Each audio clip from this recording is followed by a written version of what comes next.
Hello दोस्तों, कैसे हो आप लोग। उम्मीद करता हूँ आप लोग बहुत अच्छे होंगे। मैं शिवम शुक्ला आपके अपने YouTube channel vision code class में स्वागत करता हूँ।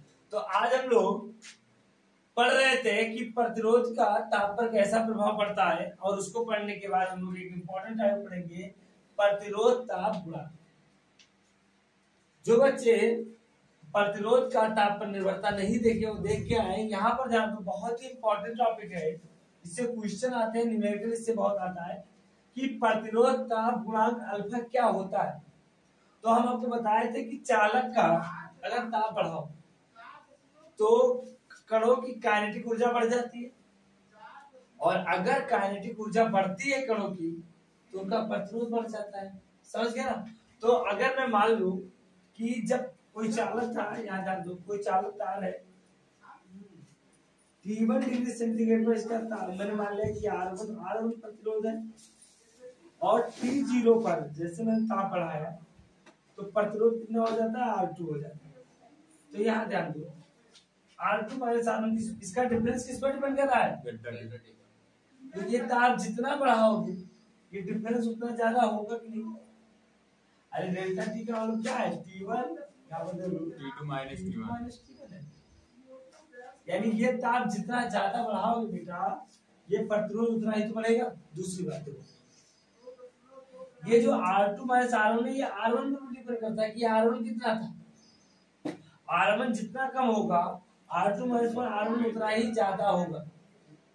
याद हो, डिफरेंस देखो प्रतिरोध का। अगर R2 माइनस R1 डिपेंड करता है R1 पर, R1 क्या है, पहला ताप है। अब यहाँ पर तो मैं मान लेता हूँ कि R1 का मान है, मान लेता हूँ R1 का मान है 10 ओम, और R2 का मान क्या हो गया, R2 का मान है 30 ओम। तो R2 माइनस R1 यानी 30 माइनस 10 बराबर 20 ओम है।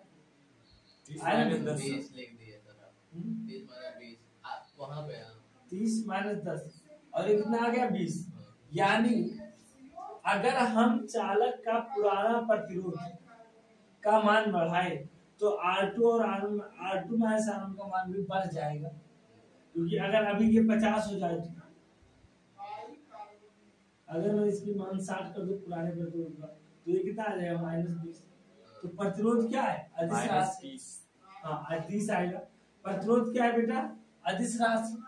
इसलिए इसका मैग्नीट्यूड लेते हैं, माइनस और प्लस से मतलब नहीं, इसका मान बढ़ जाएगा, चाहे माइनस हो चाहे प्लस हो, क्योंकि प्रतिरोध अदिश है। तो केवल परिमाण लेते हैं, परिमाण में निगेटिव नहीं होता है। तो जितना ज्यादा इनको घटाएंगे प्रतिरोध उतना ही ज्यादा बढ़ जाएगा। समझ गए ना, ये बात होती है। यानी किसी चालक का प्रतिरोध दो बातों पर निर्भर करता है यहाँ पर, कि टेम्परेचर बढ़ाने पर बढ़ जाएगा, और दूसरा है R1 पर। अब इनको मैंने एक साथ लिख दिया, तो R1 डेल्टा टी, ये प्रोपोर्शनल है, समानुपाती का चिन्ह है, ये प्रोपोर्शनल का चिन्ह है। अब यहाँ से जब हटाएंगे तो एक कांस्टेंट लिखेंगे, इस कांस्टेंट को अल्फा लिखा गया, और जहाँ अल्फा क्या है, यही ताप प्रतिरोध गुणांक। अल्फा क्या है, प्रतिरोध ताप गुणांक। अब यहाँ से देखो, मैंने अल्फा का मान निकाला, तो अल्फा बराबर क्या हो जाएगा, R2 माइनस R1 बटा R1 इंटू डेल्टा टी की जगह पर मैंने क्या लिखा, T2 माइनस T1 रख दिया।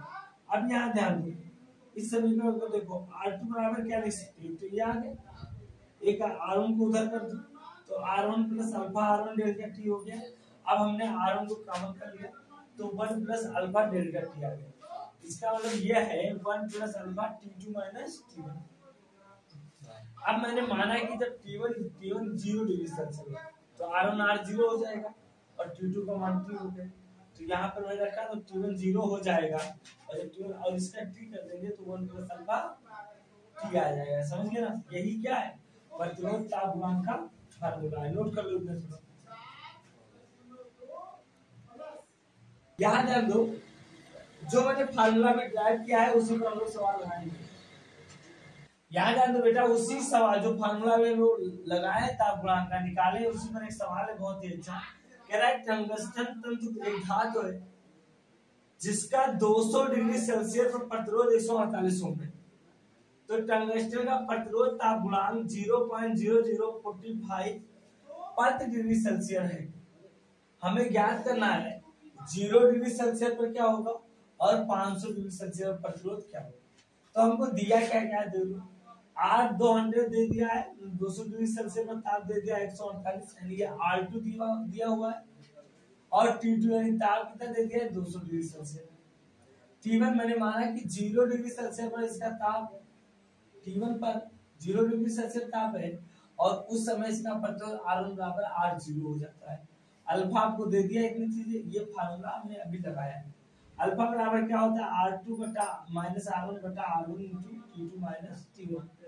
हमने इसमें अल्फा का मान, ये R सबका मान रखना पुट किया, तो यहाँ पर T1 का मान 0 हो जाएगा, T2 का मान T2 ही रहेगा, और R1 का जगह पर R0 और R2 जो R200, इसमें में से 0 घटाएंगे T2 आएगा, इधर चला जाएगा, अल्फा R0 इंटू T2 बराबर R200 माइनस R0। हमने R0 को इधर ले आया तो माइनस था, इधर आ गया प्लस हो गया, देखो ये माइनस था इधर आया प्लस हो गया, R0 हमने कॉमन कर लिया, तो R0 कॉमन करेंगे तो 1 बचेगा प्लस अल्फा T2 बचेगा।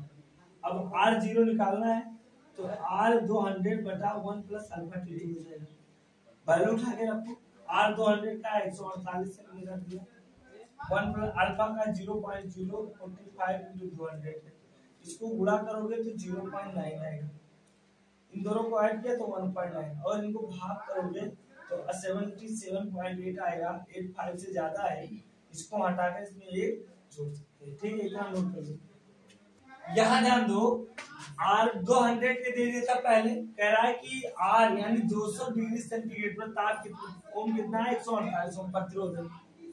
R0 अभी हमने निकाला है कि R0 बराबर 78 है, यानी हम निकाल चुके हैं कि 0 डिग्री सेंटीग्रेड ताप पर जो प्रतिरोध है वो 78 ओम है, यानी जब चालक तार का प्रतिरोध क्या है 0 डिग्री सेल्सियस, तो प्रतिरोध कितना है 78, यानी R1 हमें कितना दे दिया है, R0 मानेंगे उसे 78 ओम, ये निकाल लिए हम, ठीक है। अब हमसे कह रहा है 500 डिग्री सेंटीग्रेड पर निकालो, अब 200 को भूल जाओ तुम लोग, 200 की सहायता से हमने इसको निकाल लिया R0। अब हमें R0 दे दिया है, T1 दे दिया है और T2 दे दिया, क्या कह दिया बेटा R0 T1 और T2, और अल्फा तो नियत रहेगा, अल्फा का मान वेरी नहीं होगा, अल्फा वही रहेगा 0.0045 प्रति डिग्री सेल्सियस। हमें निकालना क्या है, अब सवाल में आप ध्यान दो, R निकालना, तो R बराबर क्या निकालोगे, RT बराबर क्या होता है R0 और 1 प्लस अल्फा, ये तो होता है, तो यहाँ R 500 निकालो, तो R 500 बराबर R0 का मान क्या 78 है, 1 प्लस अल्फा का मान क्या है 0.0045, और T का मान क्या हो जाएगा 500। चलो 45 को 5 से मल्टीप्लाई करो कितना आ जाएगा 2.25 कितना आ जाएगा बेटा 2.25 45.53 आंसर आ 2.25 यही आएगा ना। अब यहाँ आ जाएगा 78 गुणे 3.25, इसको मल्टीप्लाई करो तो कितना आ जाएगा, मल्टीप्लाई करके बताओ मुझे, जल्दी बताओ। 78 गुणे 3.25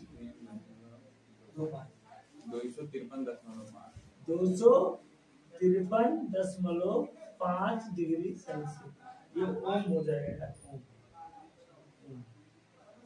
यानी R 500 भी निकल आया, ठीक है। चलो नोट कर लेता हूं,